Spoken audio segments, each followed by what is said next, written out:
Go Birds, baby.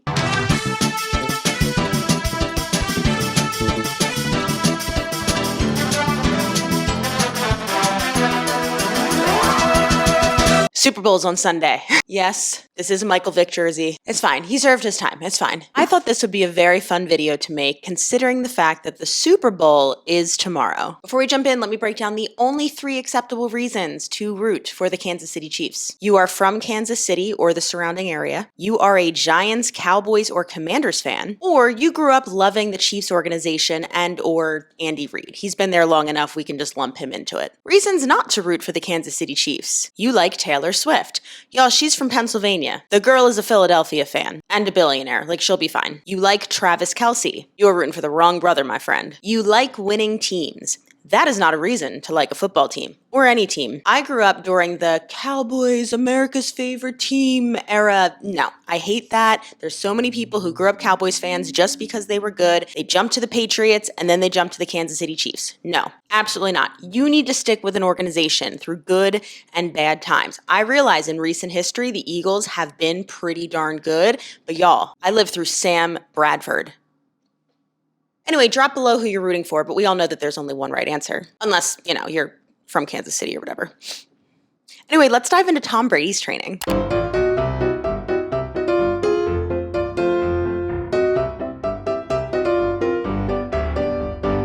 So Tom Brady is arguably the best quarterback of all time. We'll see what happens tomorrow. I would also argue that Tom Brady is one of the most bland, vanilla men in the entire world. That man announcing games puts me to sleep.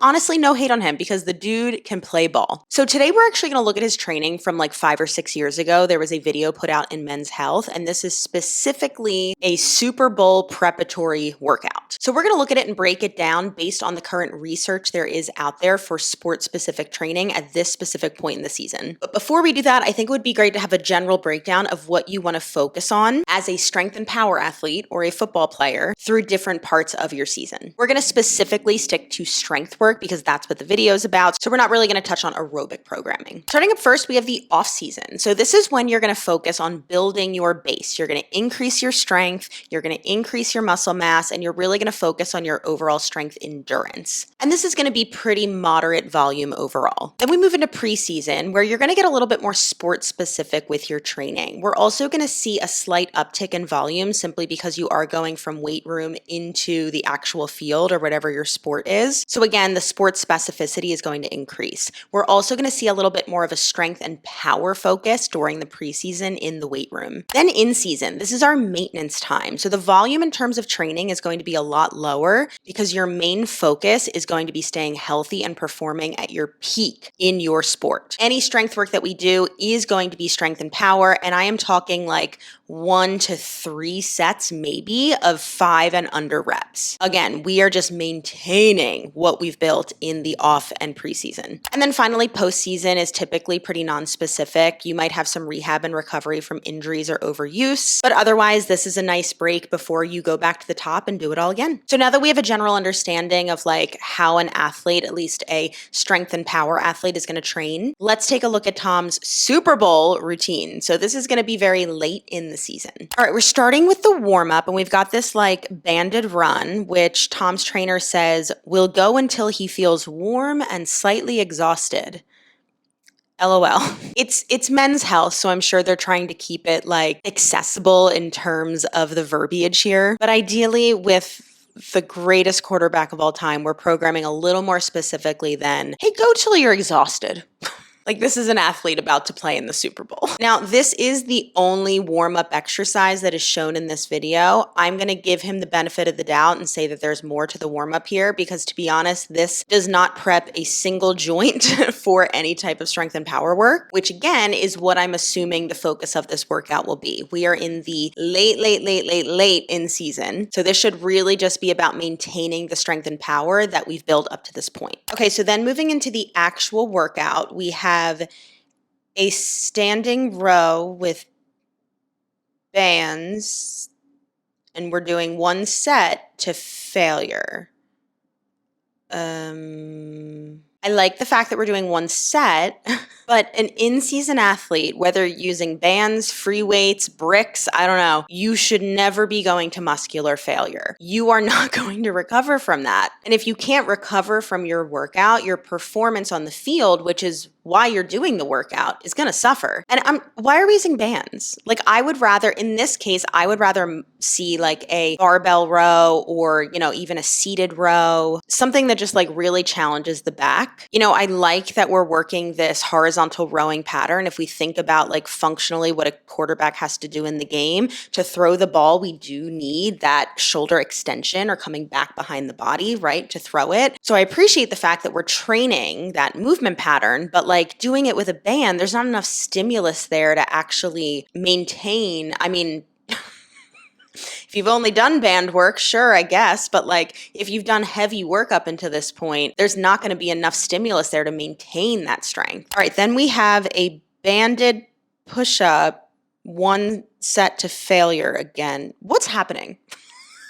Okay, so let's talk about the band here. The band is going to create more resistance on the way back up. So the band is essentially like making it harder through the sticking point of the exercise, which is a good tool. But honestly, again, at this point in the season, I think you're going to get a lot more out of like a nice heavy chest press, 2 sets of 5 at like 85% of your 1 rep max, in and out, call it a day. And if you wanted to do kind of this same idea of like working through the sticking point with added resistance, you could also do that with a barbell chest press. You could add bands on there, you could add chains. Like there's a lot of different tools to manipulate the factor of gravity. But again, going to complete muscle failure, no matter what horizontal push you're practicing, this should not be happening right before the Super Bowl. This should not be happening in season. Then we have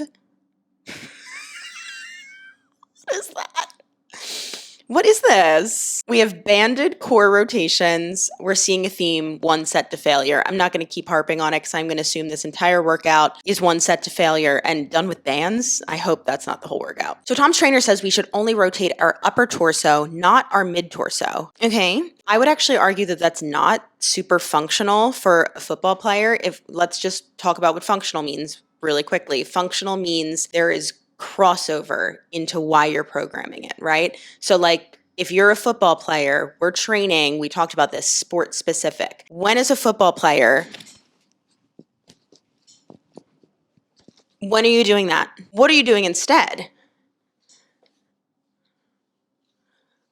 Regardless of why this is even programmed in smack dab in the middle of this workout, like this, if you want to do some rotational stuff like this, that's like with bands, put it at the beginning, or I don't know, you can put it at the very end. Like this just is not even sport specific. And Tom's trainer keeps talking about the importance of your core and tapping into your core in every single exercise. And I don't disagree with that, but like you're going to get so much more out of your core training if you're just doing heavy compound lifts. This is all like stuff you could do in the postseason, I guess, if you want to, but I don't know, I wouldn't program half this crap. Holy shit, you guys. Has Tom Brady ever touched a weight? We're in a gym with why are we using bands? If you want to do some type of like suitcase hold, like do a trap bar deadlift. Do 2 sets of 5 of trap bar deadlift, call it a day. What is happening? If the next exercise is another fucking band exercise, I swear to God, it's another band exercise. So banded bicep curls, 1 set to failure. Does this guy sell bands? Does the TB12 method just sell bands? Is that what's happening? Is this an ad for bands? This is actually crazy. And I don't have anything to add because it's just every band exercise you could ever imagine, 1 set to failure during the in-season right before the Super Bowl. This is insane. Banded tricep extensions. No comment again.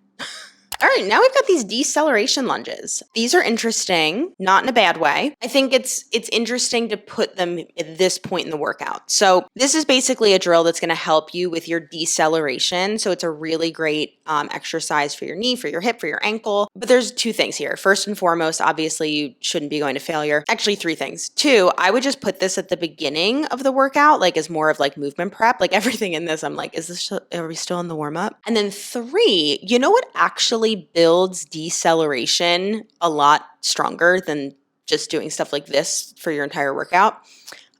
strength training, specifically focusing on the eccentric part of a contraction. So the eccentric part of a contraction is the lengthening part of the muscle. So if we take a bicep curl, it's when you're coming down against gravity, the bicep is lengthening. The eccentric is going to be really vital to decelerating in sport. The concentric, or the shortening, that's actually going to be really important for the production of speed, force, power. I'm kind of using a lot of words as synonyms and they're not quite, but I'm trying to get a point across. Like, that's going to be more explosive. The eccentric is going to be more decelerating. So honestly, like, again, if you would just program like some front lunges, walking lunges, anything that requires the need to decelerate, and we're really focusing on that eccentric lengthening part of the contraction, like, you're going to get so much more out of the exercise and way more specific crossover into your actual sport specific movement. Also, putting this near the end of the workout, near the end of the season, and to failure is diabolical. And we're back, banded shoulder press. We're going so fast and not a joint is fully extended. This is just silly. All right, and then finally we have an X band squat. What in the dominatrix what is happening? Why are we building a spider web? Tom Brady really said, give me the Madam Web. Give me the Madam Web of exercises. Poorly thought out and terribly executed. Oh, and Tom's trainer just said, don't let your knees go over your toes in a squat.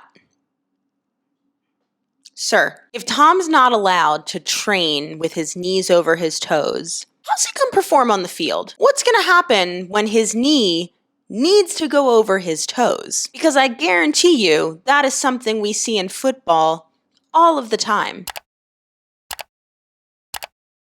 Also, to make it clear, bringing your knee over your toe is not only perfectly safe as long as your knees are ready for that range of motion, which can be said for quite literally any joint range of motion. You physically have to do that when you walk up and down the stairs every day. You guys, I think Tom Brady got conned for 15 years. And look, I know people are going to come in the comments and say that I'm just a hater, I'm just a typical Eagles fan, and obviously Tom Brady is the greatest of all time, so he knows what he's doing. Let me put this out there. Maybe Tom Brady is just a genetic freak that, despite this terrible training, still went on to become the greatest of all time. I don't know. Anyway, that's the video. Go Birds. Let me know if you have any questions down in the comments below, and I will see you all in the next one.